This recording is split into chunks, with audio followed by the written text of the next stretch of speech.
Sometimes I feel like I'm hopeless. I'm hopeless. Like a penny with a hole in it, penny with a hole. Okay, let me focus. Damn.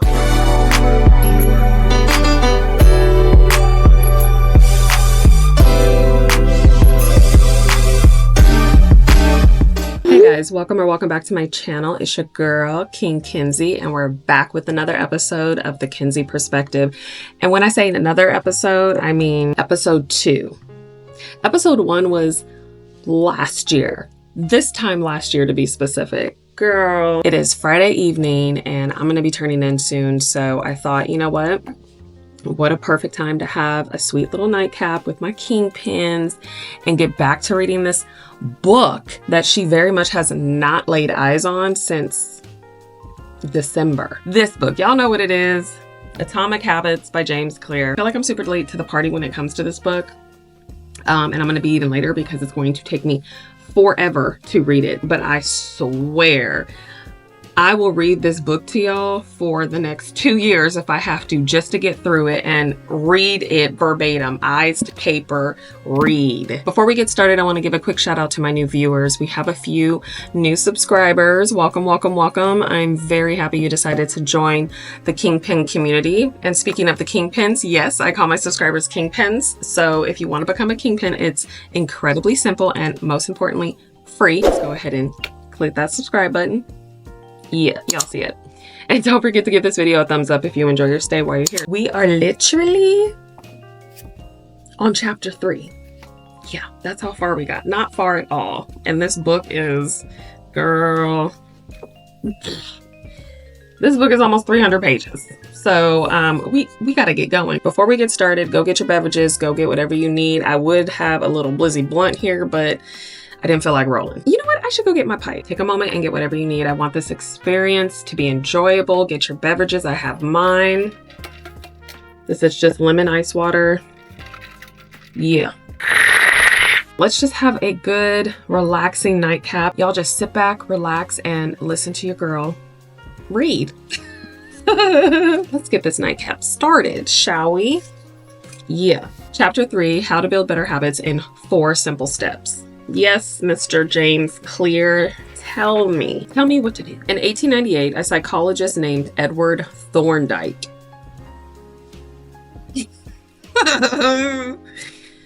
That's hilarious. Let me start over. Already with the shits. In 1898, a psychologist named Edward Thorndike conducted an experiment that would lay the foundation for our understanding of how habits form and the rules that guide our behavior. Thorndike was interested in studying the behavior of animals. He started by working with cats. Diverting already. Let me tell you a little something about cats. Cats are a thinking person's pet. If you want a complex relationship with your pet, get a cat. Cats are self-sustainable. They are self-aware, and cats simply think they are the shit. They don't need validation. They're not going to just do what you tell them to do just because you tell them to do it. They're harder to train because they're so independent. So you have to work harder for their affection. You have to work harder to establish trust and build that relationship. Anyway, so it's very interesting to me that he started trying to understand habits by studying animal behavior. And by animal, I mean cats, because that's exactly where I would start if I was doing something like this. It just makes perfect sense. I'm a cat owner. He would place each cat inside a device known as a puzzle box. The box was designed so that the cat could escape through a door by some simple act, such as pulling out a loop cord, pressing a lever, or stepping on a platform. For example, one box contained a lever that, when pressed, would open a door on the side of the box. Once the door had been opened, the cat would dart out and run over to the bowl of food. Most cats wanted to escape as soon as they were placed inside the box. They would poke their nose into the corners, stick their paws through the openings, and claw at loose objects. After a few minutes of exploration, the cats would happen to press the magic lever, and the door would open and they would escape. Thorndike tracked the behavior of each cat across many trials. Page 1. In the beginning, the animals moved around the box at random, but as soon as the lever had been pressed and the door opened, the process of learning began. Gradually, each cat learned to associate the action of pressing the lever with the reward of escaping the box and getting the food. After 20 to 30 trials, this behavior became so automatic and habitual that the cat could escape within a few seconds. For example, Thorndike noted, Cat 12 took the following times to perform the act: 160 seconds, 30 seconds, 90 seconds, 60, 15, 28, 20, 30, 22, 11, 15, 20, 12, 10, 14, 10, 8, 8, 5, 10, 8, 6, 6, 7. Did I need all that? During the first 3 trials, the cat escaped in an average of 1.5 minutes. During the last 3 trials, it escaped in an average of 6.3 seconds. Wow. Yeah.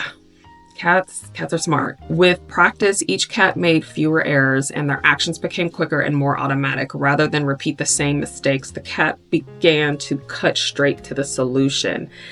Please, let's cut straight to it. From his studies, Thorndike describes the learning process by stating behaviors followed by satisfying consequences tend to be repeated, and those that produce unpleasant consequences are likely to be repeated, or less likely, to be repeated. His work provides the perfect starting point for discussing how habits form in our lives. It also provides answers to fundamental questions like what are habits and why does the brain bother building them at all? Cool.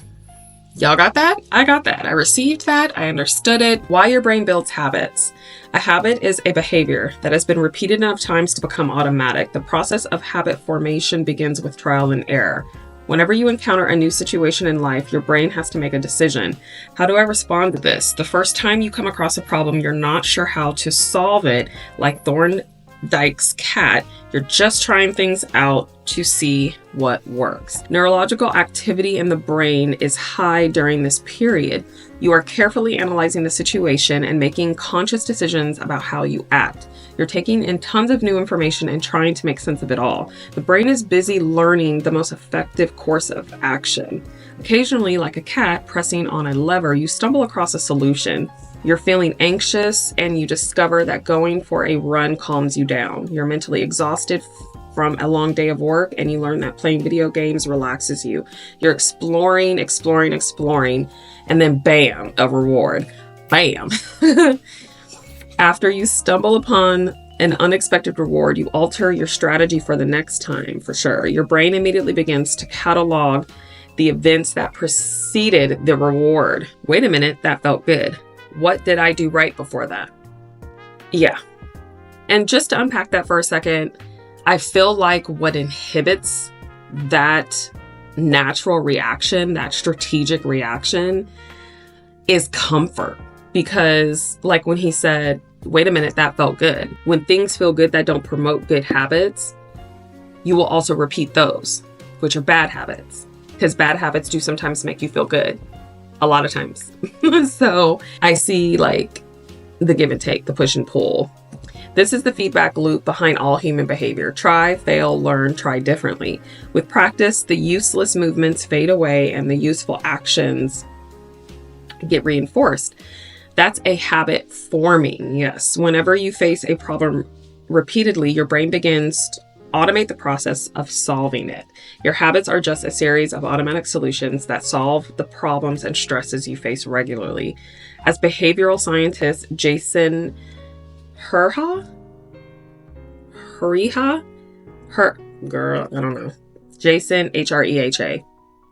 okay, writes, habits are simply reliable solutions to reoccurring problems in our own environment, for sure. As habits are created, the level of activity in the brain decreases. You learn to lock in on the cues that predict success and tune out everything else. True. When a similar situation arises in the future, you know exactly what to look for. There is no longer a need to analyze every angle of the situation. See, I will spin. Your girl will spin analyzing every scenario, every which way anything could go. Oof, it's bad, which is probably why I get stuck. When a similar situation arises in the future, you know exactly what to look for. There is no longer a need to analyze every angle of situation. Yeah, your brain skips the process of trial and error and creates a mental rule. If this, then that. These cognitive scripts can be followed automatically whenever the situation is appropriate. Now, whenever you feel stressed, you get the itch to run. Yeah. As soon as you walk in the door from work, okay, I don't do that no more, but I get it. As soon as you walk in the door from work, you grab the video game controller Y'all following? A choice that once required effort is now automatic. A habit has been created. Habits are mental shortcuts learned from experience. In a sense, a habit is just a memory of the steps you previously followed to solve a problem in the past. Whenever the conditions are right, you can draw on this memory and automatically apply the same solution. The primary reason the brain remembers the past is to better predict what will work in the future. Yes, habit formation is incredibly useful because the conscious mind is the bottleneck of the brain.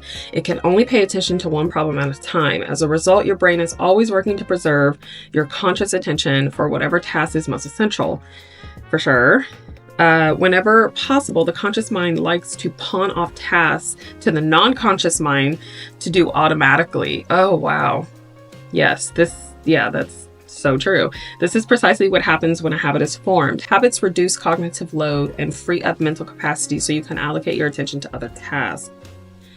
Yes, because it is so stimulating to me when I'm in a habit that I know is beneficial to me. So when I'm doing something like I'm on autopilot, I'm just doing what I do every single day, like the endorphins or whatever hormone it is that releases when you're happy, when I'm in that mode, it's just intoxicating. It just gives me so much like life because I feel like I'm doing what I need to be doing effortlessly. Despite their efficiency, some people will still wonder about the benefits of habits.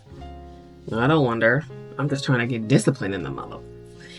The argument goes like this. Well, habits make my life dull. I don't want to pigeonhole myself into a lifestyle I don't enjoy.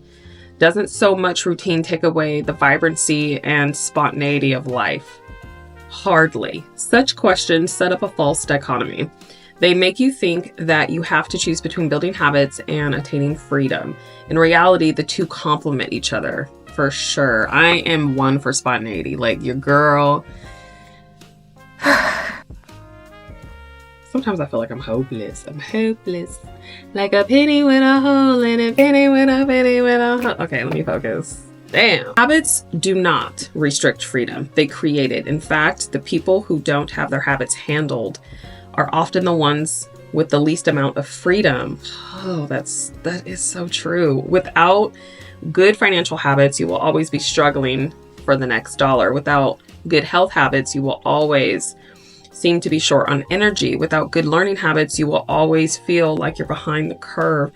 If you're always being forced to make decisions about simple tasks, when should I work out? Where do I go to write?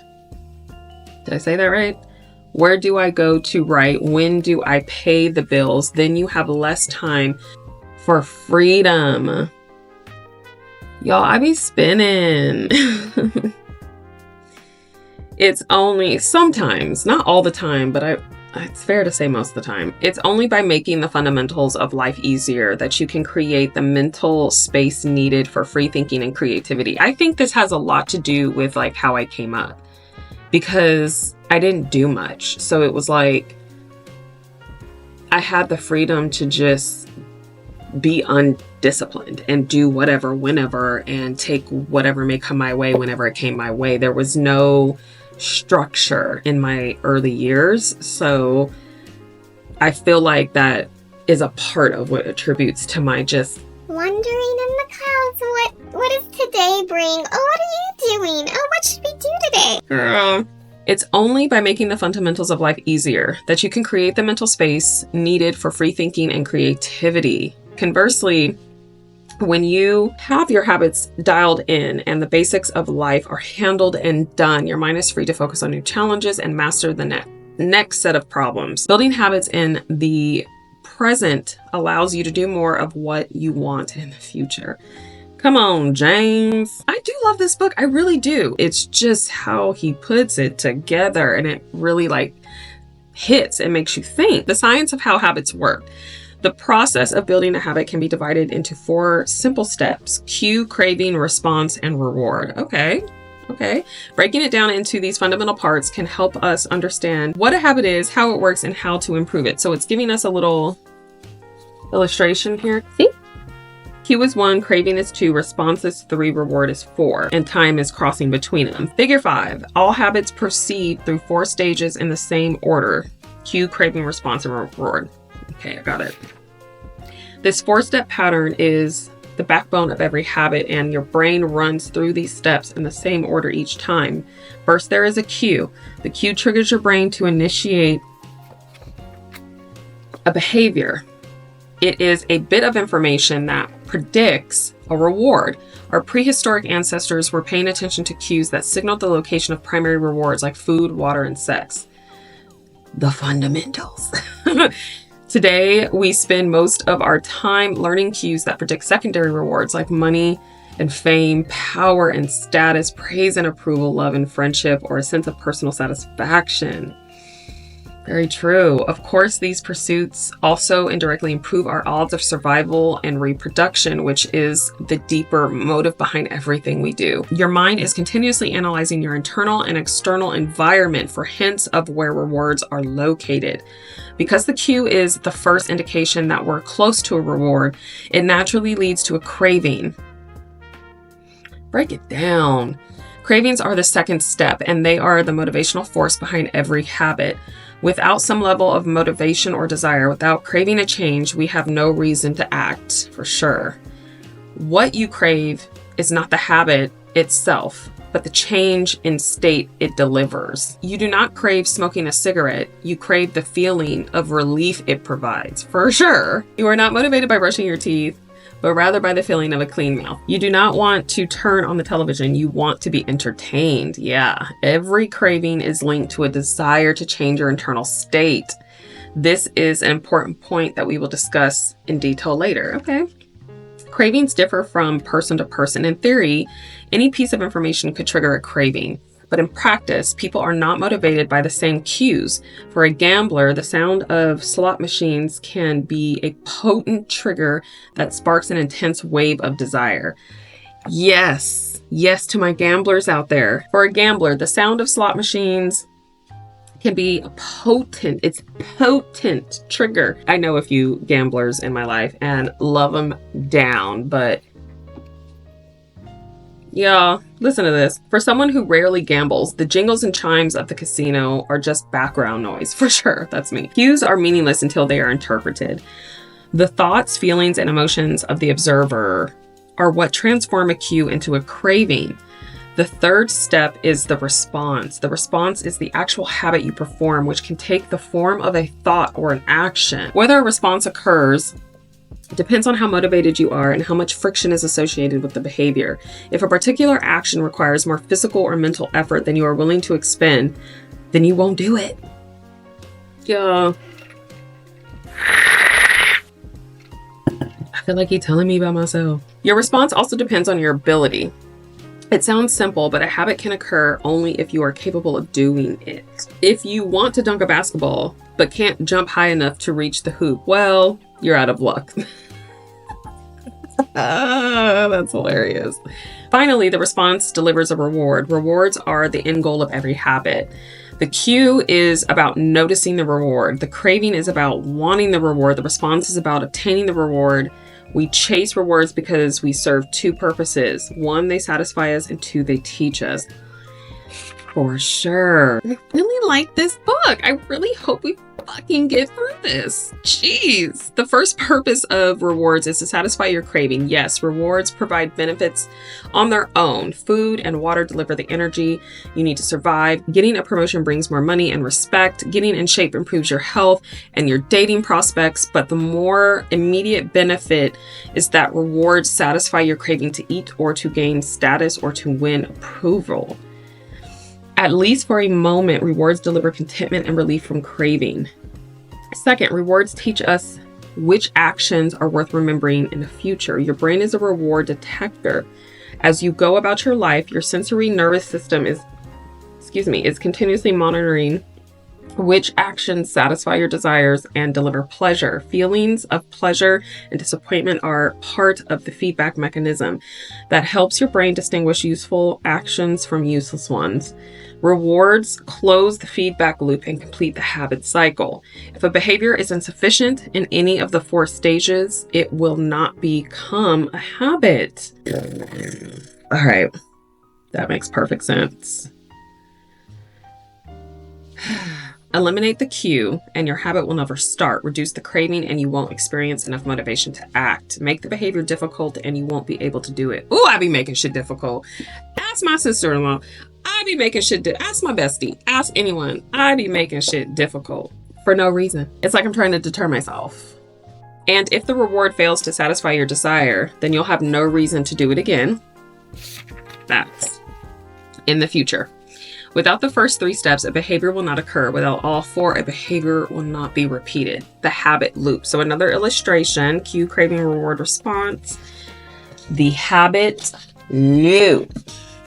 Y'all see that? Figure 6, the 4 stages of habit are best described as a feedback loop. They form an endless cycle that is running every moment you are alive. This habit loop is continually scanning the environment, predicting what will happen next, trying out different responses, and learning from results. It's very much like our minds remind me so much of the universe. Like the universe is so deterministic when you think about its inception to now. It's very deterministic, just like that. Just everything that can happen will happen. Anyway, in summary, the cue triggers a craving, which motivates a response, which provides a reward, which satisfies the craving and ultimately becomes associated with the cue. Together, these 4 steps form a neurological feedback loop: cue, craving, response, reward. Cue, craving, response, reward. That ultimately allows you to create automatic habits.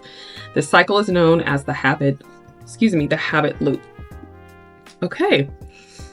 All right. I'm understanding this. All right. This 4-step process is not something that happens occasionally, but rather it is an endless feedback loop that is running and active during every moment when you are alive, even now. The brain is continually scanning the environment, predicting what will happen next, trying out different responses, and learning from the results. The entire process is completed in a split second, and we use it again and again without realizing everything that has been packed into the previous moment.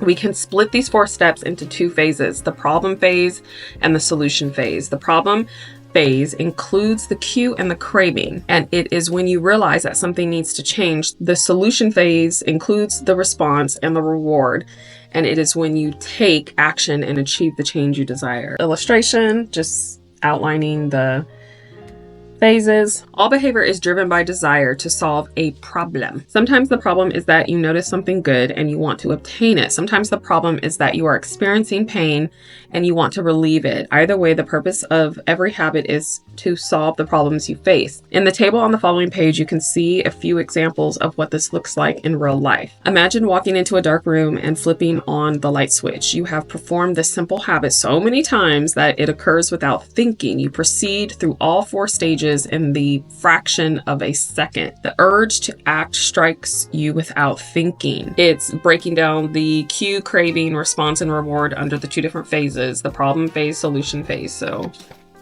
take a gander. Can you see? I have my active track on, so I don't know if it's focusing. Girl.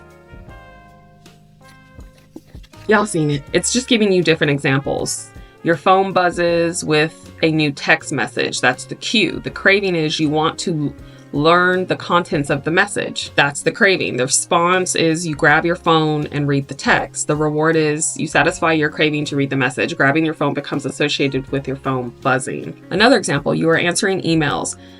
That's the cue, the craving. You begin to feel stressed and overwhelmed by work. You want to feel in control. That's the craving. Okay. The response is you bite your nails. The reward is you satisfy your craving to reduce stress. Biting your nails becomes associated with answering email. Okay. She don't do that, but I get it. That last sentence. By the time we become adults, we rarely notice the habits that are running our lives. Child. Most of us never give a second thought to the fact that we tie the same shoe first each morning, for sure. Or unplug the toaster after each use, or always change into comfortable clothes after getting home from work. After decades of mental programming, we automatically slip into these patterns of thinking and acting. The 4 laws of behavior change. In the following chapters, we will see time and again how the 4 stages Q, craving, response, and reward, influence nearly everything we do each day. But before we do that, we need to transform these 4 steps into a practical framework that we can use to design good habits and eliminate bad ones. Okay, Mr. Clear. I refer to this framework as the 4 laws of behavior change, and it provides a simple set of rules for creating good habits and breaking bad ones. You think of each law as a lever that influences human behavior.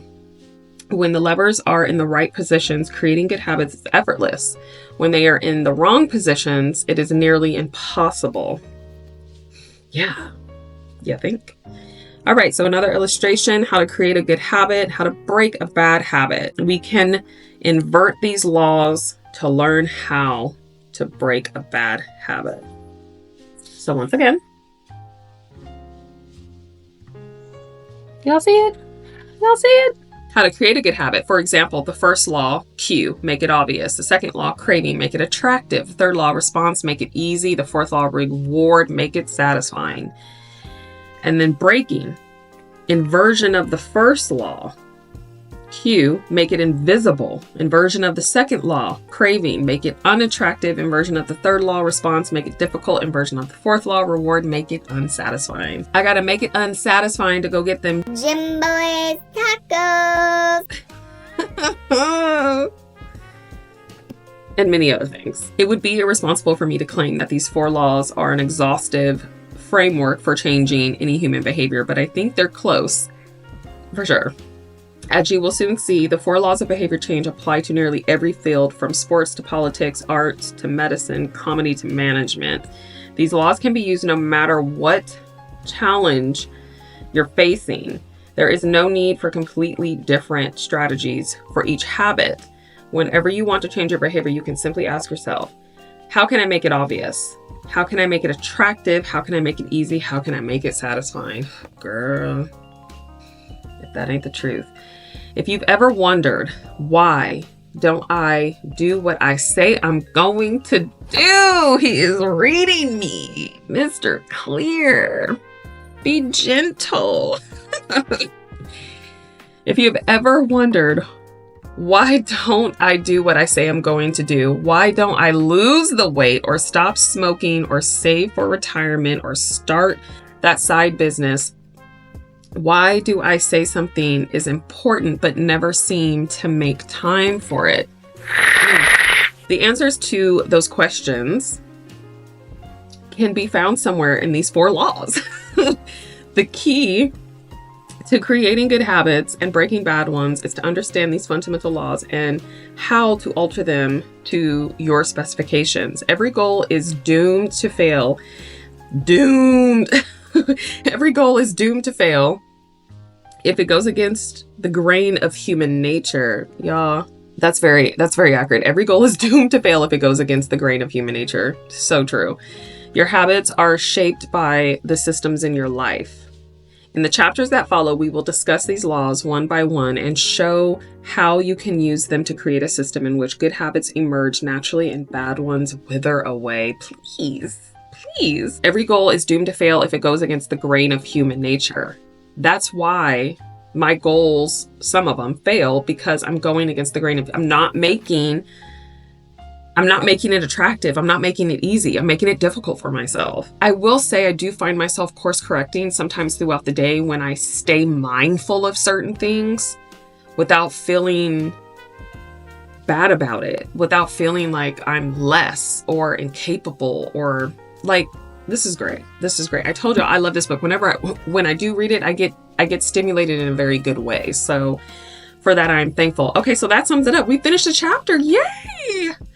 That wasn't so bad. That was not so bad. We are officially on chapter 4. It's in the section, the first law, make it obvious. Make it obvious. So we're getting into the thick of it. So chapter 4, it's called The Man Who Didn't Look Right. We're not going to start that. We will save that for next time. But I am so happy that I said I was going to read chapter 3 entirely with you guys, and I did. So I'm very proud of myself that I made it obvious, I made it attractive, I made it easy, and I made it satisfying. And there goes my alarm. I literally set an alarm to be done at this time and we're done. I'm so proud of myself. We are officially back in full effect. The Kinsey Perspective, starting off or continuing, picking this back up essentially in my talk series. This is not the only thing we're going to be doing in this talk series. We're going to talk about some deep shit. We're going to get into some things, whether it be pop culture, world news, hair, I don't know, whatever. Like, we're just gonna talk. I'm not gonna stop doing vlogs, obviously. I'm gonna continue doing my Living in Sacramento series, my weekly vlogs. All of those things will continue, but I do wanna officially incorporate some conversation, some, you know, for us to get more familiar other than just what I'm doing on a daily basis. And engagement. I feel like, you know, launching a talk series, which I did last year with one episode. I keep saying launch, bitch. I just feel like it creates a space, a very safe, open space for us to engage in intellectual conversation.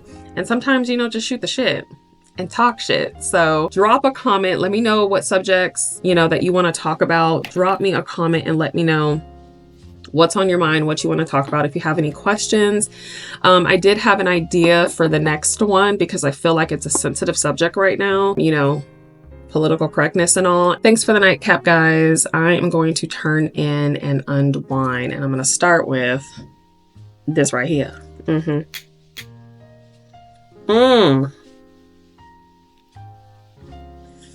Yeah. Anyway, it's a wrap. It's a wrap for my Friday. It has been a long day, and your girl needs her beauty sleep. I'm about to unwind and chill with babe for a few hours before we knock the fuck out. Thank you so much for reading with your girl. We will pick up where we left off on the next episode, if that's what we're talking about. But for sure, we are going to get through this book, and now we are on chapter 4, and I'm so excited to move forward and really immerse myself in changing my habits by reading what? This right here. Thanks so much for tuning in. As always, thank you so much for your support. And KiNGPiNs, I will catch you on the next video. Bye.